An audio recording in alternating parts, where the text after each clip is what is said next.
ಸ್ನೇಹಿತರೆ ನಮಸ್ಕಾರ, ಶುಭ ಸಂಜೆ. ಸ್ನೇಹಿತರೆ, ಯಾಕೋ ಬಿಜೆಪಿಯ ಶಾಸಕರುಗಳಿಗೆ ಅಥವಾ ಬಿಜೆಪಿಗೆ ಸಮಯನೇ ಸರಿ ಇಲ್ವೇನೋ ಅನಿಸ್ತಾ ಇದೆ. ಇತ್ತೀಚೆಗೆ ಬೆಳಗಾವಿಯಲ್ಲಿ ಸಿ.ಟಿ. ರವಿಯವರು ಲಕ್ಷ್ಮೀ ಹೆಬ್ಬಾಳ್ಕರ್ಗೆ ಕೆಟ್ಟ ಪದವನ್ನು ಬೈದರು. ಮಾತೃದೇವೋಭವ ಅಂತ ಪೂಜೆ ಮಾಡ್ತಾರೆ, ಗೋವನ್ನು ರಕ್ಷಣೆ ಮಾಡಿ ಅಂತಾರೆ. ಅತ್ತ ನರೇಂದ್ರ ಮೋದಿ ಅವರು ಬೇಟಿ ಬಚಾವೋ ಬೇಟಿ ಪಡಾವೋ ಅಂತಾರೆ. ಇಂತಹ ಒಂದು ಪಕ್ಷದಲ್ಲಿ ಕೆಲವೊಂದು ನಿಂದಕಕರ, ಕೇಳಲೇಬಾರದಂತಹ ಪದಗಳನ್ನು ಬಳಸಿದಂಥವ್ರು ಯಾರು ಸಾಮಾನ್ಯ ಜನ ಅಲ್ಲ. ಉನ್ನತ ಹುದ್ದೆಯಲ್ಲಿರುವವರು, ಶಾಸಕರಾಗಿರೋರು, ಸಚಿವರಾಗಿರೋರು. ಯಾಕೆ ಇವರೆಲ್ಲ ಈ ರೀತಿಯಾಗಿ ಆಗ್ತಾ ಇದ್ದಾರೆ? ಯಾಕೆ ಬಿಜೆಪಿಗೆ ಸಮಯನೇ ಸರಿ ಇಲ್ವೇನೋ ಅಂತ ಅನ್ನಿಸ್ತಾ ಇದೆ. ನಿನ್ನೆ ಅಷ್ಟೇ ಕಾಂಗ್ರೆಸ್ ಸರ್ಕಾರ 15% ಬಸ್ಸಿನ ಪ್ರಯಾಣದ ದರವನ್ನು ಏರಿಸಿದ್ದು ಎಲ್ರಿಗೂ ಗೊತ್ತಿರೋದೆ. ಇದನ್ನ ವಿರೋಧ ಮಾಡಬೇಕು ವಿರೋಧ ಪಕ್ಷಗಳು, ಅದು ಒಪ್ಕೊಳ್ಳೋ ಅಂತ ಮಾತೆ. ಆ ವಿರೋಧವನ್ನ ಮಾಡಿ ಅದನ್ನ ಪ್ರತಿಭಟನೆಯ ಅಂಗವಾಗಿ ಇವರೆಲ್ಲ ಮೆಜೆಸ್ಟಿಕ್ಗೆ ಒಂದು ತಂಡ, ನಾರಾಯಣ ಸ್ವಾಮಿ, ರವಿ ಅವರು ಮತ್ತೆ ವಿರೋಧ ಪಕ್ಷದ ನಾಯಕರಾದ ಅಶೋಕ್ ರವರು ಮತ್ತು ಇತರ ಬಿಜೆಪಿ ನಾಯಕರುಗಳು ಮೆಜೆಸ್ಟಿಕ್ನಲ್ಲಿ ಪ್ರತಿಭಟನೆಗೆ, ಕಾಂಗ್ರೆಸ್ ವಿರುದ್ಧ ಬೆಲೆ ಏರಿಕೆಯ ವಿರುದ್ಧ ಪ್ರತಿಭಟನೆಗೆ ಸಿದ್ಧರಾಗಿದ್ದರು. ಆ ಸಂದರ್ಭದಲ್ಲಿ ಪ್ರತಿಭಟನೆಗೆ ಇವರು ಅನುಮತಿ ತಗೊಂಡಿದ್ರು ಎಲ್ಲೋ ಗೊತ್ತಿಲ್ಲ, ಆದರೆ ಪೊಲೀಸರು ಮುಂಜಾಗ್ರತಾ ಕ್ರಮವಾಗಿ ಒಂದು ಸ್ಥಳವನ್ನು ನಿರ್ಧಾರ ಮಾಡಿ ಇಲ್ಲಿ ಪ್ರತಿಭಟನೆ ಮಾಡಿ ಅಲ್ಲಿ ಹೋಗಬೇಡಿ ಅಂದರೆ ಅಶೋಕ್ ರವರು ಏಕಾಏಕಿ, ಸಾಮಾನ್ಯವಾಗಿ ಅಶೋಕ್ ಅವರನ್ನು ನಾನು ಹಲವಾರು ವರ್ಷಗಳಿಂದ ನಾನು ಹತ್ತಿರದಿಂದ ಬಲ್ಲೆ. ಸುಮಾರು 7 ಬಾರಿ ಅವರು ಪದ್ಮನಾಭನಗರ ವಿಧಾನಸಭಾ ಕ್ಷೇತ್ರದಲ್ಲಿದ್ದಾರೆ.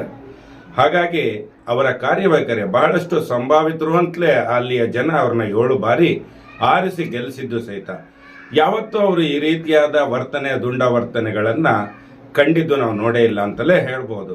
ಯಾಕೋ ಏನೋ ಗೊತ್ತಿಲ್ಲ, ವಿರೋಧ ಪಕ್ಷದ ನಾಯಕರಾದ ಮೇಲೆ ಬಿಜೆಪಿಯವರ ಎಲ್ಲರ ವರ್ತನೆ ನೋಡಿ ಇವ್ರ ಮೇಲೂ ಆ ರೀತಿ ಆಗಿರ್ಬೋದು ಅಂತ ನನ್ನದೊಂದು ಅನಿಸಿಕೆ. ಮುನಿರತ್ನ ಅವರು ಇವರಿಗೆ ಏಡ್ಸ್ ಇಂಜೆಕ್ಷನ್ ಕೊಟ್ಟು ಇಂಥ ವಿಷಯ ತಿಳಿದಾಗಲೇ ಇವರು ಏನು ಅಷ್ಟು ಅದನ್ನು ಸೀರಿಯಸ್ ಆಗಿ ತಗೊಂಡಿರಲಿಲ್ಲ, ಅಥವಾ ಅವನಿಗೊಂದು ಮಾತು ಬೈದಿರಲಿಲ್ಲ. ಇಂಥ ಅನೇಕ ಘಟನೆಗಳು ಅವರು ನೋಡಿದ್ದಾರೆ. ಆದರೆ ವಿರೋಧ ಪಕ್ಷದ ನಾಯಕರಾದ ಮೇಲೆ ಇವರಂತೂ ಶ್ಯಾಡೋ CM, ಮುಖ್ಯಮಂತ್ರಿಗಳ 2ನೇ ಸ್ಥಾನದಲ್ಲೇ ಇರುವಂಥ ಒಬ್ಬ ವ್ಯಕ್ತಿ ಈ ರೀತಿಯಾಗಿ ಏಕಾಏಕಿ ಒಬ್ಬ ಸಾಮಾನ್ಯ ಅಧಿಕಾರಿಯ ಮೇಲೆ ತಮ್ಮ ಒಂದು ಕೆಲಸದ, ತಮ್ಮ ಒಂದು ಗೌರವದ ಹುದ್ದೆಯನ್ನು ಲೆಕ್ಕಿಸದೆ ಇವರು ಅವರಿಗೆ ಒಂದು ಕೆಟ್ಟ ಪದಗಳಿಂದ ಬೈತಾರೆ ಮತ್ತು ಅವನ್ನ ತಳ್ತಾರೆ. ಯಾಕೆ ಈ ರೀತಿಯೆಲ್ಲ ಇವರು? ಬಹುಶಃ ಬಿಜೆಪಿಯಲ್ಲಿ ಈ ಮುಂಚೆನೂ ಅನೇಕ ಶಾಸಕರುಗಳು ಈ ರೀತಿ ಮಾಡಿದ್ದಾರೆ. ಮೈಸೂರಿನಲ್ಲಿ ಪ್ರತಾಪ್ ಸಿಂಹ ಅವರು ಬ್ಯಾರಿಕೇಡ್ನ ತಳ್ಳಿ ಪೊಲೀಸವ್ರ ಮೇಲೆ ಹಲ್ಲೆ ಮಾಡೋಕ್ಕೂ ಹೋಗಿದ್ರು, ಅದು ಒಂದು ಘಟನೆ. ಆದರೆ ಬೆಳ್ತಂಗಡಿ ಶಾಸಕ ಹರೀಶ್ ಪುಂಜಾ ಅವರು ಠಾಣೆ ಒಳಗೆ ನುಗ್ಗಿ ಗಲಾಟೆ ಮಾಡಿದ್ರು. ಇಂತಹ ಅನೇಕ ಘಟನೆಗಳಿಗೆ ಜೋಶಿ ಮತ್ತೆ ಇಂದಿನ ಬಿಜೆಪಿಯಲ್ಲಿ ಗೃಹ ಮಂತ್ರಿಗಳಾಗಿದ್ದ ರಘಾ ಜ್ಞಾನೇಂದ್ರ ಅವರು ಅದಕ್ಕೆ ಏನಪ್ಪ ನೀವು ಮಾಡಿದ್ದೆ ಸರಿ ಅನ್ನೋ ರೀತಿಯಲ್ಲಿ ಹೇಳಿಕೆಗಳನ್ನು ಕೊಟ್ಟಿದ್ರು. ಅವರು ಪೊಲೀಸವ್ರನ್ನ ಬೆದರಿಸಿದ್ರು. ಅಷ್ಟೇ ಯಾಕೆ, ಇತ್ತೀಚೆಗೆ ನಡೆದಂಥ ಮುನಿರತ್ನ ಕೇಸ್ ತಗೊಂಡ್ರು ಅದರಲ್ಲೂ ಪೊಲೀಸಿನವರದ್ದೇ ತಪ್ಪು ಅನ್ನೋ ರೀತಿಯಲ್ಲಿ ಮುನಿರತ್ನ ಅವರನ್ನು ವರ್ತನೆಯನ್ನ ಮಾಡಿದ್ರು. ಇಷ್ಟೆಲ್ಲ ಆಗಿರ್ಬೇಕಾದ್ರೆ ಅಶೋಕ್ ಅವರು ಸಂಭಾವಿತರು ಅಂತಲೇ ಭಾವಿಸಿದ್ದ ಜನರಿಗೆ, ಅದರಲ್ಲೂ ಪದ್ಮನಾಭನಗರ ವಿಧಾನಸಭಾ ಕ್ಷೇತ್ರದ ಜನತೆಗೆ ಶಾಕನ್ನೇ ಕೊಟ್ಟಿದ್ದಾರೆ.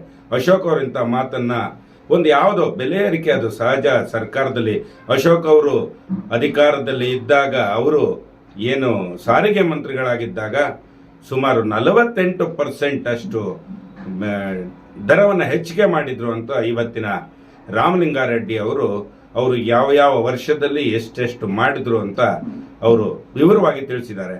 ಹಾಗಾದ್ರೆ ಸಿದ್ದರಾಮಯ್ಯನ ಸರ್ಕಾರ ಬೆಲೆ ಏರಿಕೆ ಮಾಡಿದ್ದು ತಪ್ಪು ಅನ್ನೋದಾದ್ರೆ, ಬಿಜೆಪಿ ಸರ್ಕಾರ ಇದ್ದಾಗ ಅಶೋಕ್ ಅವರು ಮಾಡಿದ್ದು ತಪ್ಪು ಅಂತ ಯಾಕೆ ಅವ್ರಿಗೆ ಅನ್ನಿಸ್ಲಿಲ್ಲ?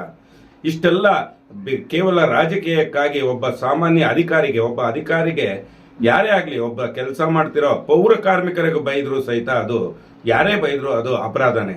ಹಾಗಾಗಿ ಅಶೋಕ್ ಅವ್ರ ಮೇಲೆ ಕಾನೂನು ರೀತಿ ಕ್ರಮ ಆಗುತ್ತಾ, ಅಥವಾ ಅವ್ರು ಅಶೋಕ್ ಅವ್ರು ನಾನು ಇದನ್ನೇನು ಮಾಡಲೇ ಇಲ್ಲ ಅಂತ ಏನಾರು ಹೇಳ್ತಾರ ಗೊತ್ತಾಗಲ್ಲ, ಕಾದ್ ನೋಡೋಣ. ಆದ್ರೆ 7 ಬಾರಿ ಶಾಸಕರಾಗಿದ್ದ ಅಶೋಕ್ ರವರ ಈ ವರ್ತನೆ ನಿಜಕ್ಕೂ ಪದ್ಮನಾಭನಗರ ಕ್ಷೇತ್ರದ ಜನತೆಗೆ ಅಚ್ಚರಿಯನ್ನುಂಟು ಮಾಡಿದ್ದೆ. ಯಾಕಂದ್ರೆ ಬಿಜೆಪಿಯವರ ಜೊತೆ ಸೇರಿ ಇವರು ಈ ರೀತಿ ಆಗಿದ್ದಾರಲ್ಲ ಅನ್ನೋ ಒಂದು ಅದಕ್ಕೆ ಏನ್ ಹೇಳ್ಬೇಕು ಅಂತಾನೆ ಗೊತ್ತಾಗ್ತಾ ಇಲ್ಲ.